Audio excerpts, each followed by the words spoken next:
Study Bible. It goes back 100 years. It's called the Companion Bible by Bullinger. I look at this every now and then. Bullinger was a great mind. He was a great Hebrew and Greek scholar both. How many have ever heard of Gene Scott? Dr. Gene Scott, Universal Cathedral down in Los Angeles. He was a television preacher for many, many years. Most of the sermons that he preached, he never said that, but most of the sermons he preached were right out of the Companion Bible. And he would preach in depth. And Bullinger goes into great depth and detail in everything that he did. I'm going to read a little something from you tonight, probably, out of that. And, of course, I like to use the Amplified Bible because it's a good explanation of the Hebrew and the Greek both. And so if you want to look, you don't have to go buy all these books, by the way, unless you're really wanting to study deep in God's Word. They're nice, handy tools. You can go online and read many of these things. You can just go online and get them and just read them. In Hebrew, you need 2 books if you're going to study Hebrew. My students that are in this class and in the Greek class both, this morning I preached from Matthew, the 12th chapter, and from Greek, and it was just like I was preaching in English, I think. Just do that. But mainly when I'm teaching Greek or Hebrew, I'm teaching the Bible more than anything else. This is Davidson's Analytical Greek or Analytical Hebrew and Chaldee Lexicon. You have to look it up from Hebrew to find it in this book. But if you find any Hebrew word in the Old Testament is in this book, it'll tell you what number, gender, and case, what verb tense it is, or anything. It's all in this little book. All right? And then Brown, Driver, and Briggs is what all, you'll see numbers down below each word here. They're all cross-referencing to this book right here, Brown, Driver, and Briggs Hebrew and Chaldee Lexicon. All right? Now this is a basic lexicon. That is an analytical lexicon. What's the difference between an analytical lexicon and a lexicon? Analytical finds the roots. Finds the roots for you, and it'll tell you every part of speech that it is. Okay? This one just finds the words only. It tells you the history and the etymology of the words. So these 2 are very, very good tools if you're going to study Hebrew. You don't have to study Hebrew at all to take my classes. I'll teach you a little bit of Hebrew, and I'll teach you some Greek. But we study the Bible most of all. All right. Let's go into Genesis 24 and verse 61. Genesis 24 and verse 61.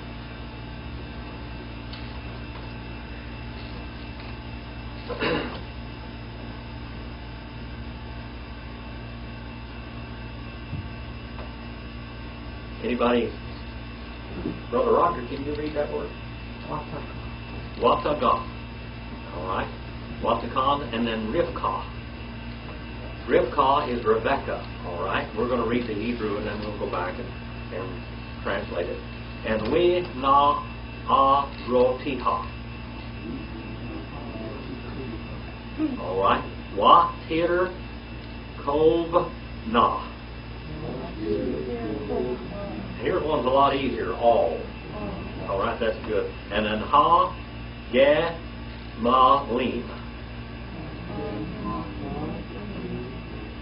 Our word camel comes right out of that one. What does the word camel mean? What does the word camel mean? Gift. All right, it's God's gift to man. The camels are, believe it or not. As ugly and as much as they spit and all that kind of stuff, they're God's gift to man. You wouldn't cross very many of those deserts without camels. Wa ti lach na. Hachareh. Ha'ish. Ve'yikah. Ha-eved. Et. Rivkah. Wa-yelach. All right. Now, if you go down through there, below each word, it'll say, right down there, 3 FS. Third person, feminine, singular, call, while, consecutive, imperfect is what it says down there, okay? And that tells you how the tense works out. And she rose up and kept on going. She rose up and stayed up. In other words, now, you know, there's times in the morning that I try to get Marilyn out of bed and I try to get Dakota. A while ago it was like pulling teeth. They were taking a good nap. And I would go in there and say, hey, let's go, we got to go to church. But they finally got up because they're here.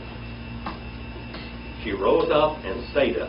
All right. Now it'll say page 877 and page 1086. Page 877 is in Brown, Driver, and Briggs, and page 1086 is Kohler and Baumgartner. That's that big 2-volume lexicon that I have. And then Rebekah. What does Rebekah mean? What does Rebekah mean? You remember what Rebekah means? Young lady? Lassoed, hog-tied. Oh, yeah. All right. With her beauty, she lassoed and hog-tied men. When they would look upon her, they would just fall for her. And the word means, it means a halter or a lasso or a lead rope.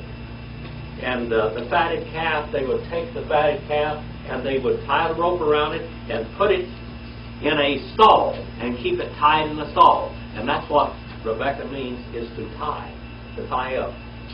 All right, to tie up. And her maidens, all right. We na a rotiha. And her maidens. Her maidens. Now remember what we talked about last week about Rebekah. How old was Rebekah how old does some of the rabbis say that Rebekah was? 3 years old. When she was engaged to get married. Now, I don't think that she was 3 years old. She could have been 9 years old. She could have been 12 years old, maybe 13. But she was probably more. Now, why did the rabbis say that she took her nurse with her, didn't she? And what kind of nurse was it? It was a wet nurse. It was her wet nurse, the woman that nursed her. The woman that nursed her, breastfed her, she took with her when she left. So many of the rabbis say, well, she was only 3 years old. Sometimes back then, people nursed until they were 8, 9 years old. Well, this was her wet nurse, but sometimes the wet nurses would be what? Kind of a tutor. All right? They were very close to their adopted children, so to speak. Their adopted children. In many societies, in the English societies and in the more wealthy societies among people, a lot of times when a woman would have a child, royalty would have a child, they would not nurse the child. Did you know that? They would have some slave or someone nurse the child. What happened when Moses was taken out of the Nile River? He was pretty old when he took him out of the Nile River. They put him in a little ark like they did everybody else. There was a lot of arks that went down the Nile River. Do you know that? A lot of people expose their children. They put them out in a little ark or a basket and pitch it with pitch so it will be waterproof and send them down there with a prayer. Evidently, most of them didn't make it. They had to kill all of the Hebrew children. They had to expose them. And what would they do? They would throw them in the Nile River or put them in a little basket and send them down the river. Well, Moses' family, they put him in a basket. They kept him for a few months, and then they put him in a basket and sent him down the river. But God guided him. And Pharaoh's daughter saw him out there, didn't she? And God dealt with her heart, and she had compassion in her heart, and she heard this Hebrew baby boy crying. Okay? And she drew him out. And what does Moses mean? To draw out. That's what Moses means, to draw out. She drew him out. Now, what was Moses' job also, according to with Israel? God was going to use him to draw Israel out, so he had an inspired name, okay? To draw out. Now, when she drew him out, what did she do? Now, she wasn't going to nurse the baby. This wasn't her baby. So what did she do? She wanted to hire a wet nurse for the child. And guess what? Moses' sister, Marion, was standing over there. And she said, hey, I know where you can get a nurse for this child. A wet nurse. By the way, you know, in the movies and things, they have Moses didn't know who his mom and daddy was. He knew who his mom and daddy was because he went home with them and they nursed him there. His own mother nursed him and raised him and would take him to the home of Pharaoh. He would live in the home of Pharaoh, but he was nursed by his mother probably till he was 4, 5, 6 years old. All right. So he knew who they were. All right. In English society and a lot of the royalty in Europe, when a woman would have a child, she would have some woman, some servant that was also pregnant or having children or whatever, and they would use her as a wet nurse. Royal women were not, that was nursing was a menial job, so they didn't do that. All right. So here we have Rebekah with her wet nurse, and there was more than just that. When Eliezer went and took her, evidently there was more. But look at here, we have, and her maidens, okay? So we know that her wet nurse is with her, and maybe even a couple of other slaves, okay? Remember when Jacob went over there with Laban, and he dealt with Laban, and he got the 2 girls plus their slaves. Their slaves. We'll look at that a little bit later. And Rebekah rose up and her maidens, and they kept on riding upon the camels. All right? Upon the camels. They kept on riding upon the camels. And they kept on going. They kept on walking. They kept on going. Third person feminine plural, call, while consecutive imperfect. They kept on going after the man. Ha-ish. Remember, the word for man is ish. All right? What's the word for woman? Isha. Isha, which means out of man. Out of man. Are any of you getting too cold? Crystal, are you too cold back? Chris, are you too cold back there? Okay. They went after the man. And they kept on taking the slave and Rebekah. And they kept on walking. They kept on walking. You know, this is a long way. If you look on the maps, this is a long way that they traveled. Was it 400 miles, I believe, something like that? Quite a few miles. Where they're going for a long expedition. All right? And then 2462. Wayichak. All right. Ba. Milo. Beer. Lache. Roe. Wihu. Yo. Washer. Ba'aretz. Ha-Negev. You ever heard of the Negev? Negev. There you are. Negev. What does Negev mean? The South Country. The South Country. All right. Yitzchak. Yitzchak. Say Yitzchak. Yitzchak. That's Isaac's name. All right. Now, what does his name mean? You can look it up on page 850 in Brown Driver Bridge there. Now, what does his name mean? Remember? Remember when God spoke to Abraham and to Sarah, and he told her that they were going to have a child. That word, what? Laughter. They laughed. Now, when you laugh, what kind of an experience are you having? A joyful experience. So it means laughter, it means joy. It actually means even sexual intimacy. All of that. That's the root of this word. We find out later on, we're going to look at different places here, and we're going to find out that when Abimelech saw Isaac having relationships with his wife, that's the term. He saw them in the act of intimacy. And the term Yitzchak is the root of that word. All right? When Abraham's son, Ishmael, did whatever he did to Yitzchak, that was the term that he used. He either made fun of him or he molested him, one or the other. And he was kicked out. Okay, that's the root of that term. And Isaac had come from going, Yitzchak had come, there's third person masculine, Cal Perfect, he had come from going, Be'er Lache Roy. Be'er Lache Roy. Be'er means what? Be'er. We know what beer means today. That's the stuff, that's that spoiled oats. I used to have my pig out there, and pigs don't have grinding teeth. If you're going to give them oats or something, you have to soak it. Well, in the summertime, when you soak oats, what do you end up with? What's all the water? That's beer. And it stinks, like beer. Just like beer. All right?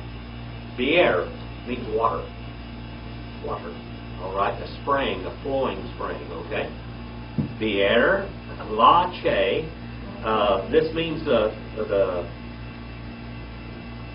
cheek bone or the jaw bone, all right? And then to see, all right? Now, in Greek, in the Septuagint, it's katato be'er tes orasios en te ge tes pros liba. By the well of the vision. All right? By the well where they had the vision. So this is the well where someone had a vision. And he dwelling. All right? Dwelling in land of the south. So he was dwelling in the southern land. All right? The southern land. This is the land. Many people say, some of the commentaries say, this land is warm here, and in warm land, what do you see? How many of you ever have gone out across the Mojave Desert in the summertime? What do you see out there on the road? What? A mirage. It's like a mirror.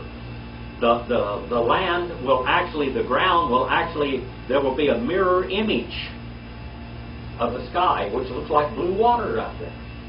It just looks like waves sometimes. That's also what it might be. The land where the water is in the mirage. We see the land in the southern land. Genesis 16 and 14 and 25, 11 and 20 and verse 1. All right. 24:63. Now Isaac is going to go out in the field and pray and meditate. He is very depressed. Isaac is extremely depressed because his mother has died. He is in a state of mourning. All right? And when they were in a state of mourning, what did they do in the Old Testament time? Beat themselves? What? Beat themselves. Sometimes they would beat their chest. All right? Ashes. They would take ashes and pour on their head. And you know what ashes is? Ashes make real good soap. Did you know that? You remember when Graham used to make soap out of ashes, Dora? Well, you weren't around her as much as I was, really. Yeah. My great-grandmother would take a long trough, and they'd put ashes in them, and they'd pour water in the trough, and then they'd take the water off of that, and they would mix it with the hog lard. And this is what you call lye soap, because in all ashes is lye. Okay? Lye is an ashes. Okay, lye burns you. Okay? And so these people would take, and they would tear their clothing, and they would sit down in the hot sun, where they would be sweating, and then they'd take ashes and throw on their head, and their head would burn like fire. And their eyes. The ashes would go down on their face, and it was just like pouring lye soap on their head. It's real good for dandruff, folks. It'll eat everything up. You can take ashes out of a stove and you can put them around the roots of trees, and it'll kill the different bugs around and borers and things around the trees. Ashes. Well, he had been doing all of this. He had been sitting around, he had been throwing ashes over his head, and he had been sitting out in the sun and crying and going off,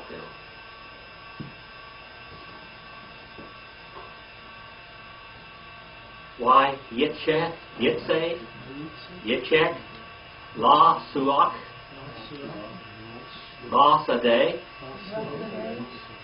Lith, Note, Arev, Yishta, Inal, Wayar, Wihane, Gimalim, Ba'im. All right. And he had gone out and kept on going out, Isaac. This evidently was his habit, because he kept on doing this as well, consecutive in person, third person singular masculine. By the way, the verb forms in Hebrew tell you what kind the gender is doing. Is a man doing it? Is a woman doing it? Or whatever, tell me. And he had gone out, this man had gone out, Isaac, to meditate. La suak. To meditate. What do you do when you meditate? You ever meditate about something? You ever meditate in your sleep? You ever meditated in your sleep? You ever prayed in your sleep? Marilyn, have I ever preached in my sleep? Oh, yes. I preached in my sleep a lot of times, I guess. I will wake myself up preaching in my sleep. I'll have something in my mind and I'll do that. You're meditating upon that. This morning I woke up preaching my message this morning. Woke up doing that. One of the greatest preachers in England, Charles Haddon Spurgeon. His wife, in the middle of the night, he would be preaching. His wife would quietly get up, get a candle and light it, and start writing down all the messages he was preaching in his sleep. And when he got up in the morning, he said, "This is what you call a wonderful wife." Okay. She would give him this message that he had preached. As they say, it is said that some of the greatest messages that he ever preached was ones he preached in his sleep. And she'd write them down, and he'd get up and preach them. All right, well, he'd go out and meditate.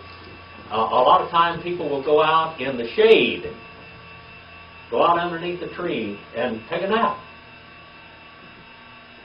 My grandpa, Charlie, used to go out. Now, this is funny. People give people weird names. My grandpa was about 6'4", and he weighed 140 pounds. He was pretty big. My mother called him Chunky. But he was thin. He was in World War I, his lungs were just basically destroyed. And he couldn't breathe. He had a terrible time breathing. And in the summertime, he hardly ever slept in the house. He would sleep outside underneath the tree. And out there in the afternoon, he would go out there in the hot sun and go underneath a peach tree, or actually he had a pear tree out there. It was pretty good size. He had a cot underneath that pear tree. He would go out there and sleep. You ever remember him sleeping out in the yard? That's too long ago. I know, Doris. Gone. And there was a great big, and out in the front yard, he had an old swing out there with a bed on it, and underneath a great big cottonwood tree. He would go out there and sleep underneath there in the heat of the day. Maybe that's what Isaac was doing. He was out there meditating, maybe taking a nap. In the field, Ba Sedeh. The field is, the word sed is field there. Sed, Sedah is field. And Ba on the front of that is a preposition. See that? I wrote down 88 underneath Beth. In the field, all that word, Ba Sedah, is in the field, lithnot, and it means to turn the face. All right? Lithnot. Panay is face. All right? And lithnot.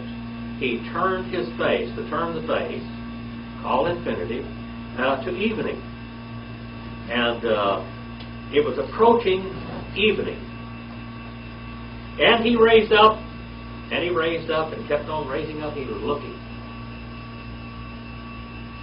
How long do you think he'd been looking for his darling to come? A long time. Now, remember, this is several hundred miles that way and several hundred miles back this way. But Eliezer was quick on the draw, and he kept moving. Remember, back in these days, But every 10 or 20 miles there was a rest stop. How many of you we have rest stops on the road, don't we, where you can pull over? And back in those days, the rest area, am I telling you something, did I tell you this before? No, yes. Every 10 or 20 miles in the Middle East, there was a little city. What it was a little walled area where a well was. And people would go in there and they would shut the gate, and they would be safe from the burglars and the highwayman on the road, and they would go in there and they'd rest every night. If you were a poor man, you got to stay out in the middle of it. All right? It was a walled area like this. And around here were like bunkhouses. And there were terraces up here on top. You could sleep up, put a towel on top and sleep up on the walls. Or if you were poor, your camels and your horses or whatever you had were down here. Okay? They would put everything in here through a gate, because if it was out here, it wasn't safe from wild animals or wild burglars, highwaymen. So every so many miles, they would have these rest areas. And there was a lot of rest areas between here and where he went to pick up his girl. So they stayed in one of these rest areas all the way. Maybe there were runners telling him that, hey, Rebekah is coming, your bride is coming. I don't know, but he was out in the field looking around. And he raised up his eyes, and he kept on seeing. And behold, Wichaneh. Wit on the front of that is what? That's an. Wit. We have the word an in English, and we have the word chi in Greek, and then we just have this little vowel in Hebrew that says an. Hebrew is like shorthand. In this word, we have wit, and then we have hene, and behold. It's kind of like a demonstrative interjection. Behold, gimelim. Remember what gimelim are? Camels. The word camelos. See the word camelos down there? It is down there. And then camelos, we got our word camelos right. And we got our word camel right out of camelos. Camels coming. Now there was a caravan. Remember, on Sunday morning I showed a series of archaeological slides that I took from the Middle East, and I went in this museum over there, and they had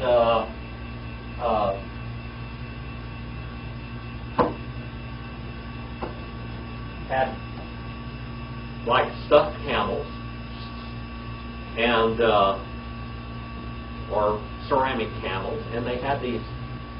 Here's like a camel right here like this. Now this isn't like something Dakota can do. See with legs on it. Boy, isn't that a neat looking camel? And a head sticking out here. And on top of the camel, they would have this contraption that had shades on it. And people would ride in this. There would be a bed up here where they lay down, and they would travel in this motorhome. This is the early mobile homing, okay? The early trailers. They would go in there and they would be traveling along like this. Well, when they set them down, they would have the camel. Camels you don't climb on a camel. A camel kneels down and you get on the camel, and then the camel stands up. Now a camel had to be very strong and healthy to carry one of these contraptions. All right? Well, she was probably riding in one of these. And the camel's pretty tall anyway. Camels, like, 9-10 foot tall? They're pretty tall. And then on this contraption on the back, you can see one of them from a long way. So he sees these camels coming from afar. 2464. Watisa. Rebekah. Et. Iniha. Watare.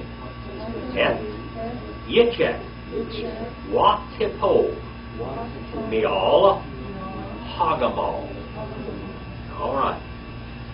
And she raised up. Look at that word. See that towel in the middle of that? Or not towel?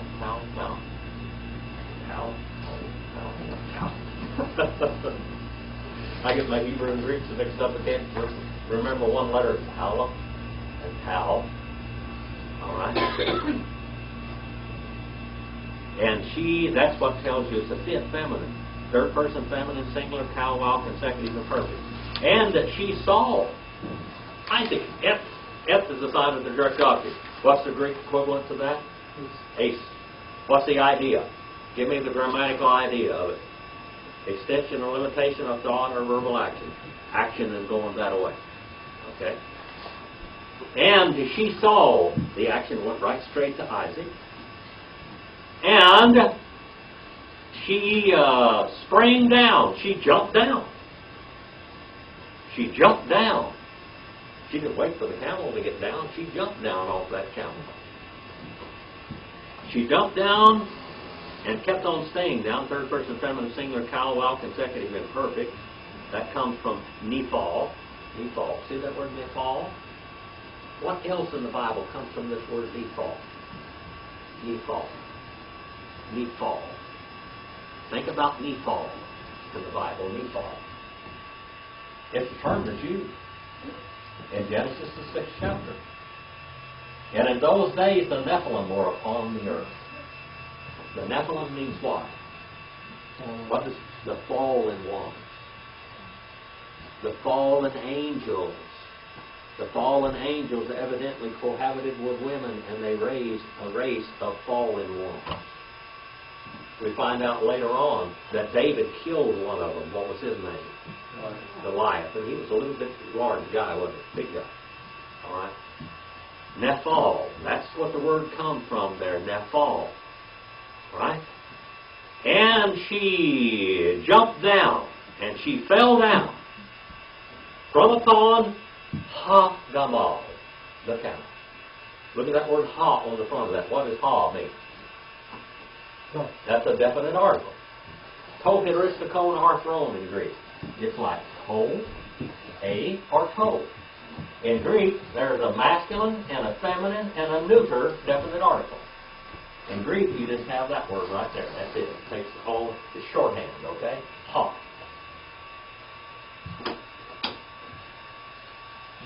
In Greek, you have masculine, feminine, neuter, and it tells you in 1 in 8 cases what part of speech it plays. There's kind of long and drawn out and complicated. 2464. 2465. And this is how you say Wyomer in feminine. What is it? Watomar. All right. Watomar. El Ha'aved Mid Ha'ish Ha-Lazeh Ha-Halek Basita Lekratanu Wyomer Ha'aved Hu Adonai Watikra Ha-Sa-If Wa-Ti-Kas. Right here, this girl was really, she carried on some etiquette. There are things that you do with etiquette. What's etiquette? What's etiquette mean? Dakota, what's etiquette? Etiquette. You know what etiquette is? Marilyn, you know what etiquette is? Yes. What is it? It's manners. Manners. She had good manners. All right, good manners. She had good manners, good etiquette in this, and watch and see what Rebekah does. Now, how old is Rebekah? She may be 4 months older than what she was when she left, but she's at least 9, maybe 12, 13 years old, okay? She's not very old. Women got married very young at this period of time. Dakota, you would be an old maid compared to these people, all right? Old maid. She's 19 years old and she's a sposa. She's a spouse. All right. 19. Did you know you were marrying an old maid, Stephen? Now here's this young lady, now this young girl, young chick, and she said unto the slave, El. Now look at that word El there. You can use this word in a lot of ways. It means unto. What else does it mean? It means powerful, doesn't it? When it means El is powerful, usually we have the word, it means God. Okay, right here it's a preposition, unto. Unto ha-aved, unto the slave. Mih, who, ha-ish, the man. Over there yonder, over yonder. Who's that man over yonder? And the one going, all right, the one walking, haleth, the one walking. Masculine singular called participle. The one walking over there. Ba sedeh, in the field. Look at that preposition, ba in the front of it, that best in the front of it, and then sedah, in the field, to meet us. Lik kra netunu. To meet us, call infinitive construct. To meet us, look at this. Call infinitive construct, but it has a suffix which is first person corporal plural. To meet us and us. Okay? Wyomer, and he said, this is a slave, so this is masculine, okay? And he said, Ha'aved is the slave. He, that word is, look, you can look at that on page 214 to 216 in that book right there, Brown Driver's Big, and this is like a third personal pronoun, he, a she, or an it. Okay? It's like alte, altos, ato in Greek. Adonai, my master, he is my master, he is my owner, he is my Lord. Okay? By the way, this is what they call Jesus a lot. If they spoke of him in Hebrew, he would be referred to as Adonai. And the Jews ought to take some note of that today, because Adonai is a word they use for Jehovah. When they come across the name Jehovah today, they do not say Jehovah. We know how to say it anyway. But they say Adonai, or Hashem, or Hadavar. Back in those days. All right, my master. And she kept on taking the veil, the mantle, the veil. She had a veil now. What did she have hanging from her nose? A great big nose ring that weighed how much? 224 grains. I gave you a, how many of you have your bullet with you? That's a heavy bullet. Suppose you have your bullet with you? No. All right. That real heavy bullet was hanging from her nose. Now, she was engaged. But what did she do? With good etiquette, with good manners, she put her veil on. And this is her husband she's veiling herself from. Because she shows this as a sign of respect. She's veiling herself. She's covering herself before her husband in public. The Jews in Jesus' time were not allowed to speak to their wives in public. A Pharisee wasn't. A rabbi wasn't. Did you know? They could not speak to their wives in public. It was considered immoral. It was considered risque behavior if you spoke to your wife in public. It was considered immoral behavior in public. You couldn't speak to your wife. You didn't speak to any woman in public. You always have to have a goal between you and her. Right? In public. A woman and a man could talk all they wanted at home, but in public, a woman would walk behind her man, and he would not speak to her in public, nor she could speak to him. You had to have your plans made out before you left the house. All right? Now, go to John, the 4th chapter in your mind. You don't have to go there. But what was Jesus doing there at the well of Samaria when he spoke to this woman in public? Now, this isn't biblical. This isn't biblical law. Okay, we're talking about this is customs of those days. Sometimes practice will become customs, and then customs will become dyed-in-the-wool dogma and doctrine and law. The Pharisees had been using these terms for so long they thought that God gave them that law. God didn't give them that law. He didn't say you could talk to your wife in public.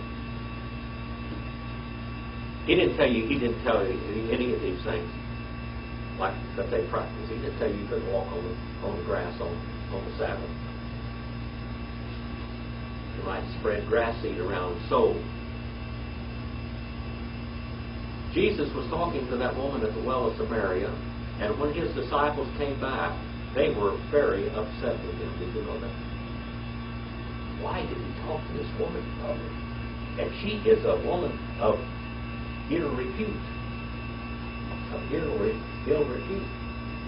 You shouldn't have done it. Do you know that a rabbi in Jewish society could be stoned for speaking to a woman like that in public? They could have legally, in their culture of that day, stoned Jesus. Now, this wasn't God's law. This was their own practice that had become law to them. And I'm sure somebody had been stoned for speaking to somebody in public. And Jesus kind of got them straightened out. You know, he was thirsty, wasn't he? He'd gone without food, he'd gone without eating, and he was hungry and he was thirsty, and the disciples had gone into, his church members had gone into the city to find some food and bring it out. And he sat there by the well, by Jacob's well. Okay? And he was hungry and thirsty, and he asked the woman to draw water. He didn't really want the water. He wanted to save that woman's soul. And he did. And she said, "You're a Jew and you're talking to me, a Samaritan woman?" Well, she's covered herself up now. She's got a veil on herself. One time when she went before Abimelech, she took her veil off and took her nose ring out. And Isaac told her to say that you're my sister. That was what you call fraud. And Isaac sold Rebekah to Abimelech. Now, the word Abimelech means what? That means king.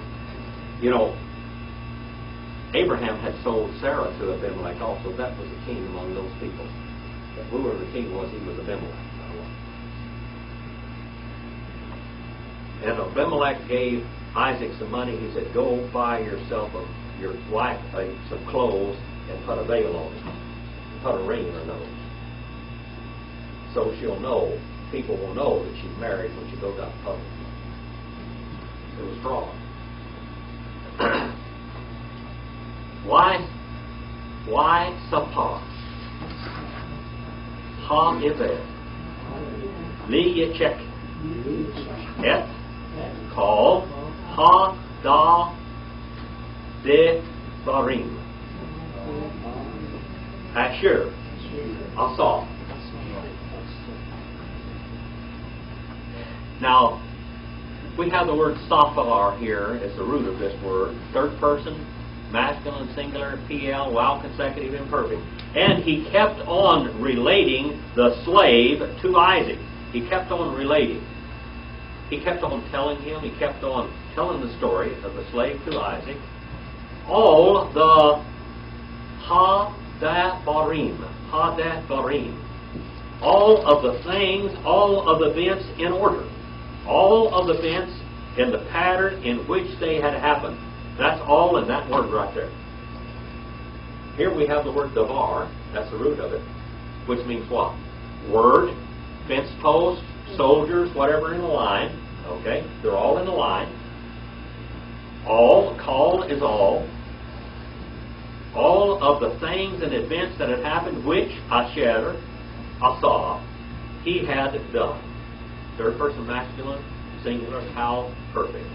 In other words, he tells the whole story to Isaac about everything that had happened over there with Laban. Okay? Everything that had happened with Laban, he told him all the story and how much money he had given for her and how much the ring weighed that he put in her nose. How much did the ring weigh that he put in her nose? 224 grains. How much did the bracelets that were on her hand, on her arm? 2,240 grains each. That's a lot of gold. Okay.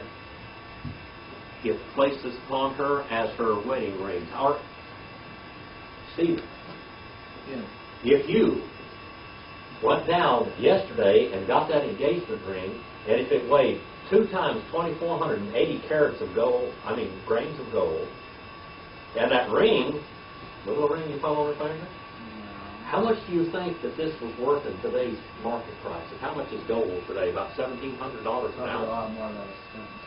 Well, this is basically a fortune in gold. All right. Now this is what you call a pretty good engagement ring. Pretty good engagement. And plus he had given all kinds of presents to her family. Where's the presents? He had given them all kinds of clothes.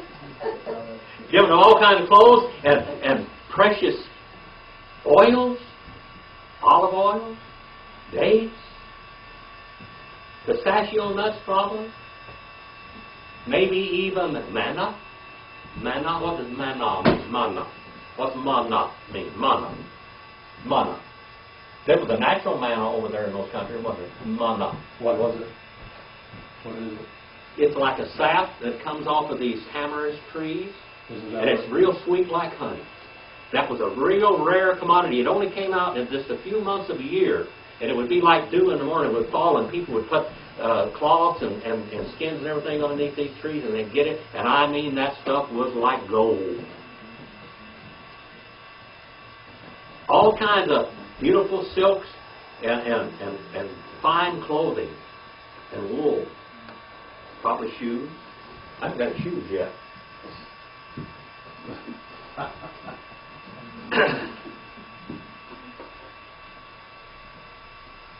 All these things he had given to her, all this gold she wore with her.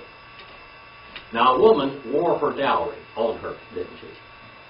On her veil, her scarf that she put over her. You guys getting cold now? No? I got to turn the antique machine over. A woman wore her dowry. A young man could tell how much a girl was worth by looking at all those gold and silver coins, all with hanging down her. How many of you have ever seen pictures of women in the Middle East? All right, they have all these coins. These are gold and silver coins. They might be wearing $10,000 worth of coin each on their persons. That's where they carried all of their dowry with them. This is what her family. We're going to see a little bit about this dowry of Leah and Rachel later on. Okay? We're going to look at this a little bit later on, so remember that in your mind. A woman wore all of her dowry with her, so a guy could tell what she was worth. You didn't have to go home and see her parents and see them wearing Rolex rings or Rolex watches or diamond rings. You knew what she was worth by just looking at her. All right. 2467. Here we have the act of marriage. Why biha? Yitzhak, ha hela, Sarah, Yamal, why yikah, et, Rivka, Watehe, Lo, La Isha. Why ye ha vika. Why yin nahin. Now that hand on the end there is like that's a guttural. That's like that throat, like to clear your throat, because that's a CH sound, not chim. And then yichak, same sound there. And achadre, same sound, imo. And he brought her in, Isaac. He brought her in, third person masculine singular. He brought her in. The suffix is third person feminine singular. See, he is doing it, and he's bringing her in. So you see the person that's doing the action and the person that's getting the action brought to her. And he brought her in, Isaac, the tenth. Ha-ah-hilah, the tenth of Sarah. He inherited his mother's tent. Okay? Imah, his mother, and he took Yikah, and he took et Rebekah. What it means he took her is that the act of marriage, they had become into sexual intimacy. Now, however old this girl was, they would say, people say today, you think today, this guy would go to jail for child molesting, okay, in American society today, because this girl's young. And he's probably, 40 years old or something. Okay? And anyway, he marries her. The act of marriage. He takes her right into the tent, and they are married now. Now they're married. That's the marriage ceremony of the Old Testament. All right? And she became to him for a wife. Li-isha. For a woman or a wife. Li-ish-sha. For a wife. And he loved her. Wa-yi-ha-ve-ha. And he loved her. Aha, that's the root of that. And he loved her. And he was comforted. And he kept on being comforted, Isaac, after his mother. Now, he loves this girl, and he's happy, and he's not sad anymore, and he keeps on being comforted because he has someone to love him. All right? Someone to love him. He has a wife. And by the way, this wife is what? She's not a Canaanite, is she? She's not a phenomenon. Remember? Isaac wasn't supposed to marry a Canaanite, was he? He could have got a Canaanite wife without going 400 miles and 400 miles back. But he did not want to marry the Canaanites because the Canaanites were polluted. They were polluted. They were sexually immoral, and they had venereal diseases and all kinds of stuff. Their animals were infected, they were infected. This was an infected race with sin. Okay? Infected. And so he said, do not do this. Do not marry into them. And then we find out Isaac has a couple of kids. Now, this has been drilled into Isaac. Okay? And he has a couple of boys, twin boys. And the boy that he loves so much goes off and marries Canaanite women. The women he weren't supposed to marry. All right. Why? Yosef. 25:1. Why Yosef? Abraham. Wayikah. Isha. Ushima. Keturah. All right. Now, we know that Abraham was not the one that couldn't have a kid. Okay? First of all, God had called Sarah not to have any children for a long time. Didn't he? Sarah, we know from the history of what we've taught so far, Sarah told Abraham, God is mad at me. Now, she didn't mean this at all. She didn't mean this at all. She was just trying to blame Abraham. Blame shifting. Okay? She was trying to blame Abraham for not being able to give her a child. And she said, God is mad at me, Jehovah is mad at me, so I'm going to give you my little girl, my Hagar, my slave that we got over there, for selling Sarah to Pharaoh. Okay? And he got all his servants, all this gold, he sold her, and he got all this money, and then Pharaoh ran him off, and then he sold her again to Abimelech. He got rich by selling his wife. All right? No, they were never, the marriages were never consummated at all. Okay? But he had sold her. Okay? And we have, Sarah tells Abraham, you go into my slave, Hagar. Hagar means what? What's Hagar mean? Come on, my students. Hagar. Hagar. Wanderer. Wanderer. That's what Hagar means, wanderer. You go into my servant, Hagar, and see if you can make a kid. Well, he goes into there, into his servant, and she gets pregnant right off, and she's madder than a horse. Sarah is mad. Sarah starts spitting fire all the time and abusing this girl that has no choice in her life at all. She can't do anything. She's a slave. She's property. She couldn't say, I don't want to be with your husband. He said, get in there. Marry her. He marries her, and she has no rights as a wife. She's a concubine. She's his wife, all right, but when you had concubine, the difference between a concubine and a wife, they were both wives, but a concubine had no rights. Her children had no rights. Okay?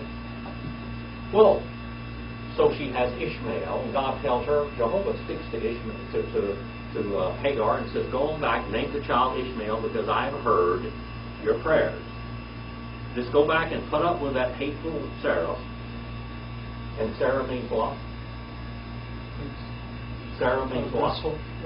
Sarah means what? Contentious. Warring, quarreling. That's what Sarah means. All right? Sarai. It means prince, all right, but a prince is a warrior. All right? You go back and put up with that woman, you have this child. All right? So, finally, God opens up Sarah's womb, and she's going to have a baby, and she laughs when she's going to have this child. But God opens her womb, and she's old when she has this child, way beyond childbearing age. Abraham made her have a child. He was potent all the time. It wasn't his problem. So now she dies. She only has this one child. But she dies, and now what's going to happen here? Why Yosheth? And continued Abraham. He kept on living. He kept on going. Abraham, and he took a wife. And the name to the wife was Keturah. All right, the name to the wife was Keturah. All right, Keturah. And Keturah means fragrant, good smelling. Like perfume. She smelled good. All right? Keturah smelled good. And he took a wife with the name of Keturah. Now, this is the third wife that Abraham has. Okay? Now, Keturah is his wife, but she's not going to have any rights as a wife at all. He took her, and he's going to live with her, and he's going to have children with her, and she is his wife, all right, but she has no rights. Her children will have no rights. Period. Okay? No rights. Because this is not the promised seed that Abraham was supposed to have. You know what should have Abraham done? First of all, when Sarah offered Hagar to him, what should he have done? He should have said no. Because I'm going to tell you something. After he has Ishmael,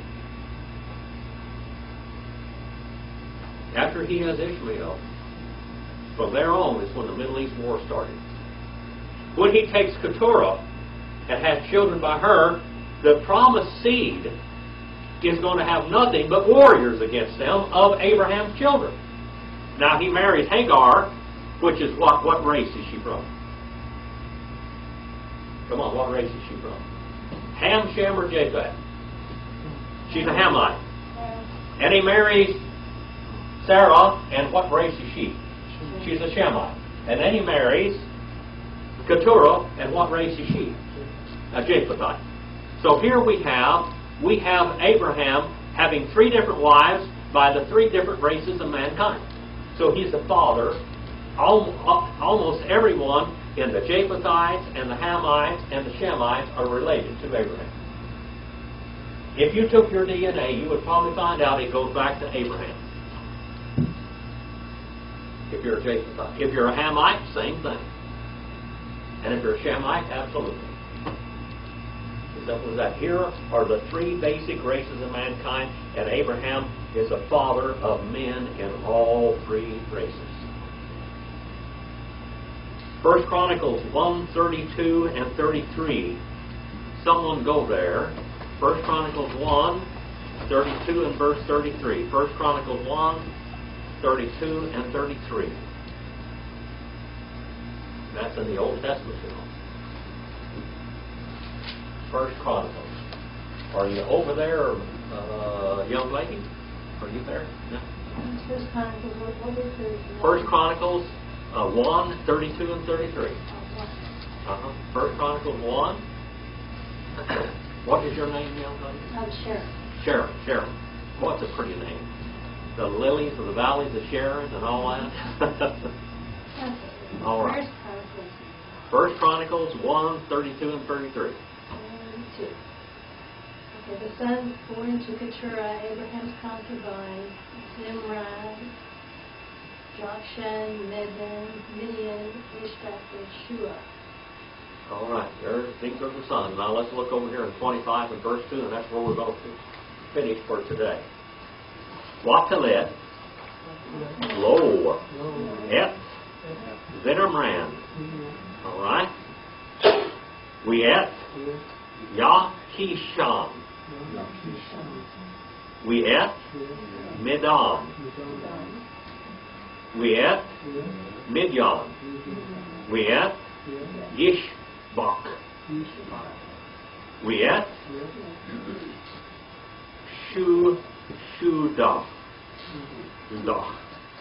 All right. And she bore to him Zimram. Zimram means celebrated, and this was about 1800 BC, by the way. Take this with a grain of salt, because there's all kinds of chronological signs out there. I'm just telling you what one chronologer says, okay? About 1800 BC, okay? When this child was born. And Joktan, about somewhere around there also. Joktan. And Medan, about 1844 or so. Right? You can look on page 430 and find that that's what Jokshan means. And Medan on page 193. All right. And Midian. All right. And Yishbak, or Jishbak. Yishbak or Jishbak. Ishbak. All right, and he was born about 1853, and then the Shuah. All right.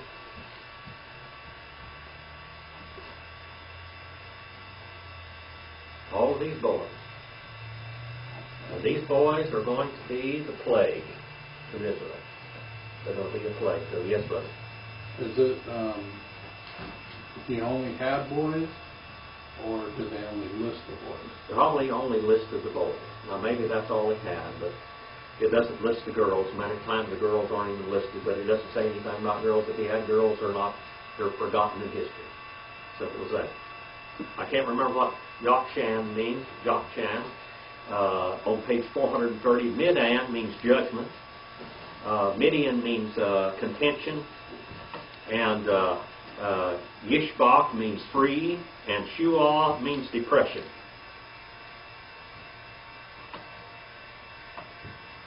Yishbak is a tribe of northern Arabia, valley of Sidbak, in the Dana, a fertile tract in Nayed, in the highland of Arabia, northeast borders of the Great Desert.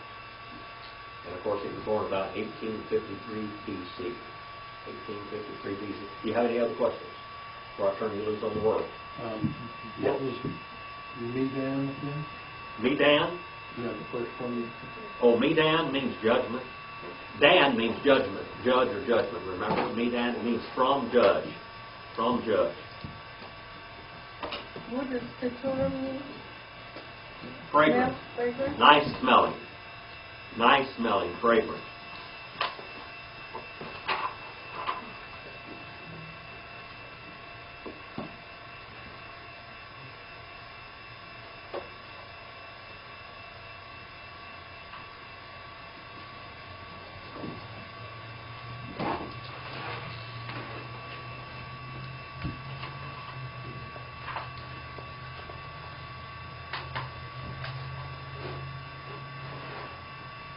It doesn't say in here what Jokshan means. Maybe that's why I didn't put it down, because can't tell you what it means. On page 430, it just says the son of Abraham and Keturah. Simple as that. That's why I didn't write it down, I guess. Jokshan. Any other questions? Did you learn something tonight from God's Word? Good stuff in there.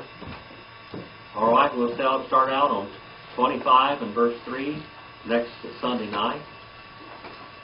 And this is 3:4, isn't it? 3:4:12. 3:4:12. We covered from 61 to 25:2.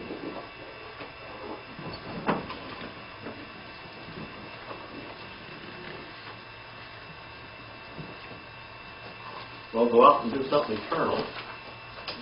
Let's have a prayer and be dismissed. Remember my friend's family in Jacksonville, Florida, Gene, and his memorial service there was today. I'm going to do one probably on camera after one of my Sunday school classes here for him, so that people out, he was a part of our radio family out there on the radio. I have a radio ministry that I teach every day and every evening, pretty much. And by the way, our new website, the hits on there are basically almost all from the radio people all over the country.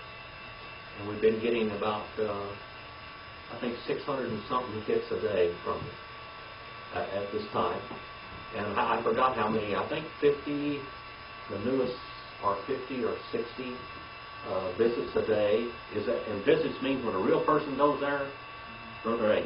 All right, that's a real one person. He may look at several different things. By the way, there's a lot of videos on there and a lot of classes.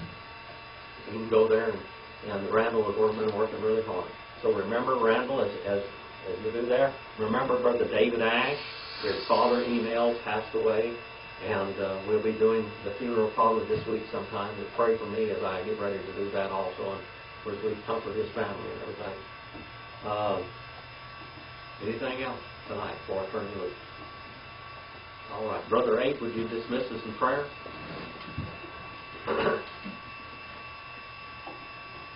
Heavenly Father, thank you for this night. You gave us the chance to study your will and what you did to Abraham and Isaac. You are the God of Abraham and Isaac and Jacob. So you are living God. So please lead us your way. Please be with us. And please keep Dr. Phillips and this class and the people who attend this class. In Jesus' name. Amen. Thank you always for all of your prayers. I really appreciate that. It's good to have all of your faces in here. It is a joy to see people that want to study God's Word. It is a delight to a teacher.